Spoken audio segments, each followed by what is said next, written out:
All right, let's find the limit. All right, for this function, you may notice that it's kind of interesting. We have two fractions being subtracted up in our numerator. So to get started on any of these limits where we have x approaching a number, you want to first evaluate your function by replacing the x's in the function with that value you're approaching. So this one's going to look like 1 over the quantity 2 plus 0 squared minus 1 over 4, all divided by 0. Hopefully it makes pretty good sense that as we reduce down, we're going to get 2 plus 0, which is going to be 2. And when we square it, we get 1 over 4 minus 1 over 4, all divided by 0. So in this case, it works out to be 0 over 0, but that's okay. That's telling us we need to continue working on this problem. Getting 0 over 0 is kind of like telling us that eventually we want to have a factor of 0 in the numerator and a factor of 0 in the denominator that will be able to be canceled out as we put this into lowest terms. So as we continue on with this problem, what I would suggest we do first is go ahead and think about those two fractions being subtracted in our numerator. If we want to do that subtraction, we'd like to get a common denominator. So let's multiply the first fraction by 4 over 4. And then the second fraction, let's multiply by 2 plus x quantity squared in both the numerator and denominator. All right, from here, let's bring along the limit as x approaches 0. I'm going to rewrite this x that's in the denominator as 1 over x, right? Multiplying by 1 over x or dividing by x means the same thing. Then let's focus on our numerators. All right, that first fraction, we can rewrite it as 4 in the numerator, 4 times 1. And then I'm going to go ahead and leave the denominator as 4 times the quantity 2 plus x quantity squared. Minus, thinking about that second fraction, let's think about it as 2 plus x quantity squared times 1 over 4 times 2 plus x quantity squared. All right, at this point, we're setting ourselves up pretty nicely that we now have a common denominator. Let's go ahead and bring along our limit as x approaches 0. And let's think about what's going to be in our denominator. Well, we have the x from out in front.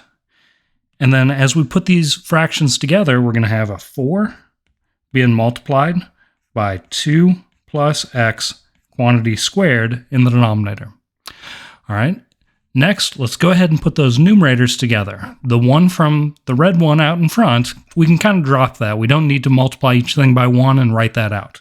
But we will still have 4 minus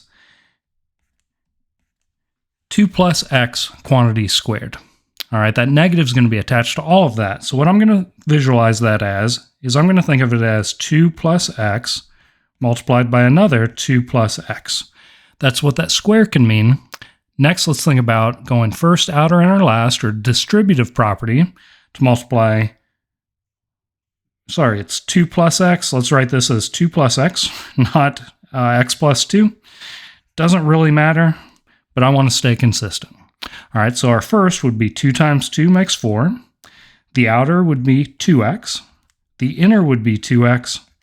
And then the last would be x times x, or x squared.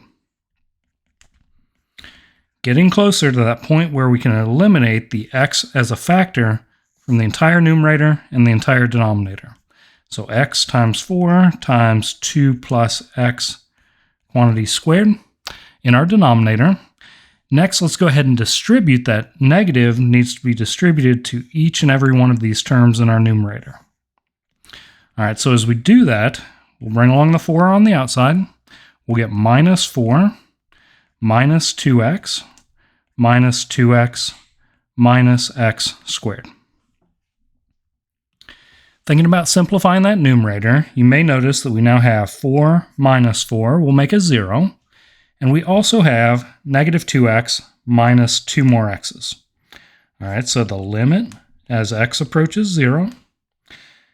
Let's go ahead and combine those like terms. The x to the first powers make negative 4x's minus x squared. And bring along our denominator, 2 plus x quantity squared. We're almost there. You may notice in the numerator, at this point, both those terms have an x in common.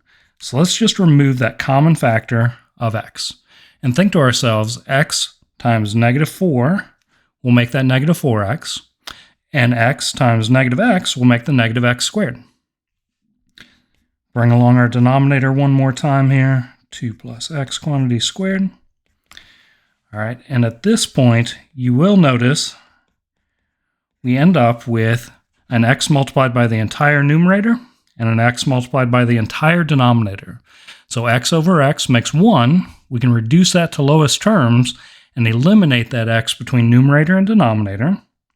So let's think, what's remaining? We still have -4 minus x in the numerator, and 4 times 2 plus x quantity squared in our denominator.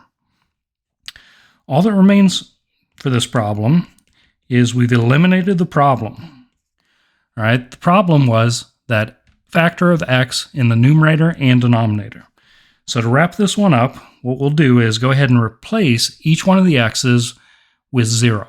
Because x is approaching 0, we want to end up with -4 minus 0 in the numerator, and 4 times the quantity 2 plus 0 in the denominator. And at this point, I guess I could have gone ahead and eliminated. That's when we don't write the limit as x approaches 0 anymore out in front, just to be technically correct here. The last of our simplifying, let's go ahead and say 4 minus 0 makes -4 in our numerator. We have 4 minus 2 squared in our denominator. You may notice that we have 4 over 4. That will reduce down a little bit more. We need to keep a -1 in our numerator, and then 2 squared times 1 is going to make 4 in our denominator. All right, so we ended up with -1/4 is going to be the limit as x approaches 0 for this kind of complicated looking problem from the beginning. Really not too bad. Takes a lot of algebra. Remember, as you have to think about, got to get common denominators to combine fractions together. This trick of, instead of thinking of it as all divided by x, rewriting that as 1 over x off to the side kind of helps out, makes things a little bit easier.